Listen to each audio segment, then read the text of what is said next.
We're at the coverage desk, the Sales Enablement Society Conference 2019. My guest is Mike Kiely. Mike is from Dell Technologies, and he's going to be having a breakout session a little bit later that some of the attendees are going to be able to see. He's also here on the coverage desk with us to talk about that. Mike, first of all, this is kind of convenient for you. Dell headquarters just up the road in San Antonio.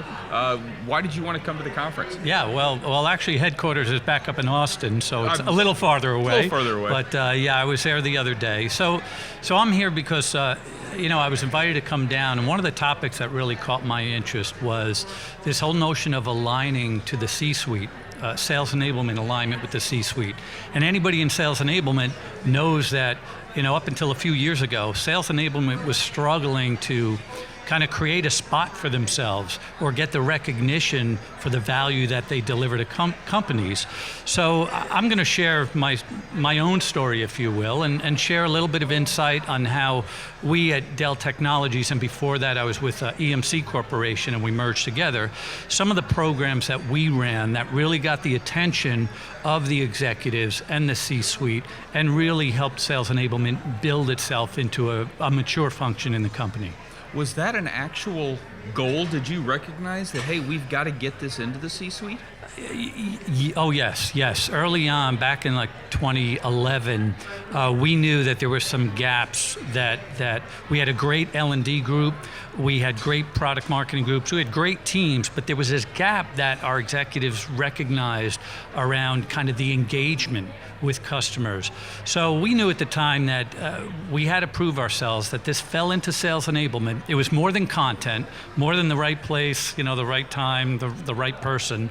And so we knew we had to somehow build a program and really, quite honestly, sell the organization on the value of sales enablement. So we knew that right from the get-go.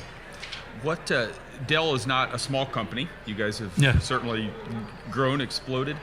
What were the challenges in managing, getting buy-in from probably more than one person across an organization, and then really marshaling all those resources? That sounds like a huge job.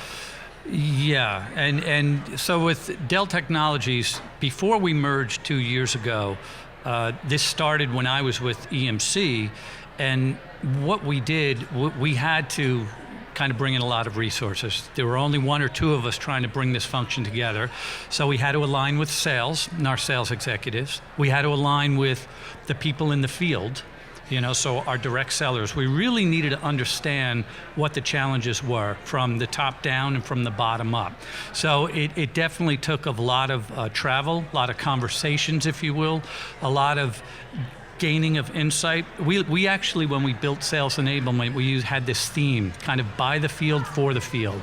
Anything we built, we wanted to make sure it was by the field, meaning we had direction from them. We knew what the gaps were from them, as opposed to just creating something in a vacuum and throwing it out there. And today, Dell Technologies as an organization does exactly that. They have a fantastic L&D and sales enablement organization that came together, and we do just that. We build things based on what the field needs and wants. Fascinating.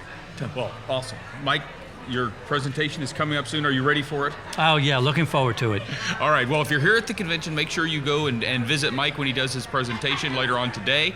And if you're watching us on Facebook or LinkedIn, we're gonna have more guests like Mike to share wisdom that is only available here at the Sales Enablement Society Conference. So Mike, thank you for joining us. Thank you, Rush. All right, with Mike Kiely, I'm Rush Olson. We'll be back with more updates in just a little while.